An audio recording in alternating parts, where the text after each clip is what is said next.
बिस्मिल्लाहिर्रहमानिर्रहीम। अस्सलाम वालेकुम दोस्तों, वेलकम टू माय चैनल। दोस्तों आज हम मलेरिया बीमारी के बारे में बात करेंगे कि मलेरिया है क्या चीज़, कैसे फैलता है और इसमें कौन से कॉम्प्लिकेशन होती है और इसकी ट्रीटमेंट क्या है।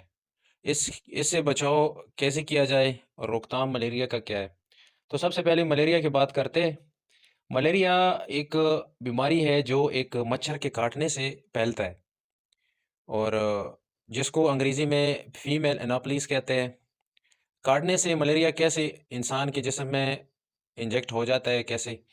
तो सबसे पहले ये है कि ये फीमेल मच्छर जो होता है इसके पेट में एक तरह के अंडे होते हैं जिसकी खुराक होती है प्योर प्रोटीन। तो प्योर प्रोटीन इंसान ख़ास तौर पे प्योर प्रोटीन ख़ास तौर पे इंसान के जिस्म में आरबीसीज़ के अंदर पाई जाती है।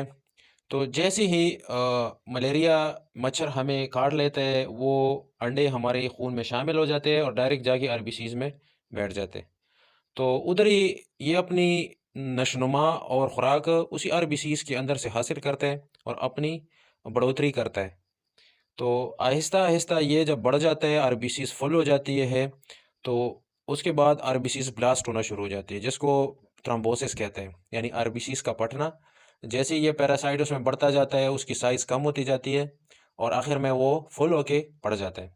तो अक्सर मलेरिया में ज़्यादातर लोगों का ये सुर्ख़ खून कम होता है, तो एनीमिया टाइप जो है ना उनको हो जाता है। ये तो मलेरिया थी।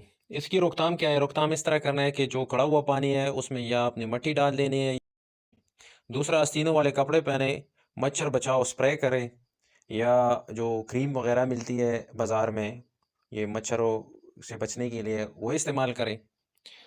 तो ये थी मलेरिया की वजूहात। तो अभी आगे आते हैं अपनी कंप्लेन। अब कौन-कौन से ऑर्गन को जो इफ़ेक्ट करता है, तो वो है लिवर, स्प्लीन, आरबीसीज़ इफ़ेक्ट इनको करता है। ठीक हो गया। मलेरिया हम कैसे डायग्नोस करेंगे? साइन और सिम्पटम, हर बीमारी के साइन और सिम्पटम होते हैं जिसकी वजह से हम कोई भी डिज़ीज़ डायग्नोस करते हैं। तो सबसे पहले मलेरिया में हाई ग्रेड फ़ीवर यानी तेज़ बुखार होगा ज़्यादातर शाम के टाइम। शेकिंग चिल्स होंगे, हेडेक सर में दर्द होगा, फ्लू लाइक इलनेस होगा, टायर्डनेस होगा, नोज़िया, वोमिटिंग, डायरिया, वोमिटिंग, उल्टी, मितली वगैरह ये असरात होंगे।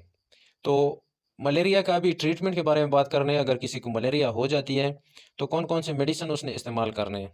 तो सबसे पहले जो है टैबलेट अरसेवा 80/480 mg 3 दिन के लिए सुबह शाम खानी चाहिए। सेकंड पे टैबलेट पैनाडोल 500 mg 7 दिन के लिए सुबह दोपहर शाम इस्तेमाल करना चाहिए। सिरप ट्राइमेटाबॉल भी इस्तेमाल करना चाहिए। ये भी सुबह 2 चम्मच और शाम को खाने से पहले खाने से पहले इस्तेमाल करना चाहिए। ठीक हो गया।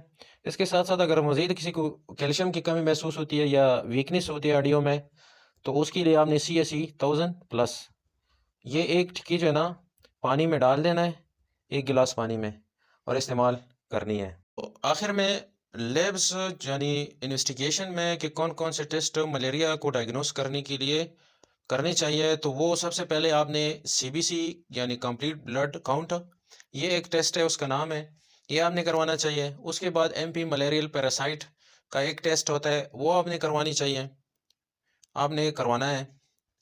और आखिर में यूरिनरी यानी पेशाब का एक टेस्ट है। लैब में जब आप जाएंगे ये टेस्ट उनको बताएंगे तो उनको समझ आ जाएगी और आसानी से वो लोग आपका टेस्ट कर सकेंगे। दोस्तों ये थी आज मलेरिया के बारे में कंप्लीट रिव्यू कि मलेरिया आप अगर किसी को घर में ज़्यादातर किसी को हो जाती है तो क्या असरात होंगे और कौन-कौन सी दवाई इस्तेमाल करनी है। तो ये आप लोगों के साथ हमने अपनी वीडियो में शेयर कर दिया। वीडियो देखने का बहुत-बहुत शुक्रिया। दोस्तों हमारी जितनी भी वीडियोज़ होती है ये जस्ट फॉर इन्फॉर्मेशन होती है और कोर्ट में ये वैलिड नहीं है। जितनी दवाइयाँ हैं, जो भी दवाइयाँ हैं, डॉक्टर के मशवरे के बगैर हर किसी इस्तेमाल ना करें। अल्लाह हाफ़िज़।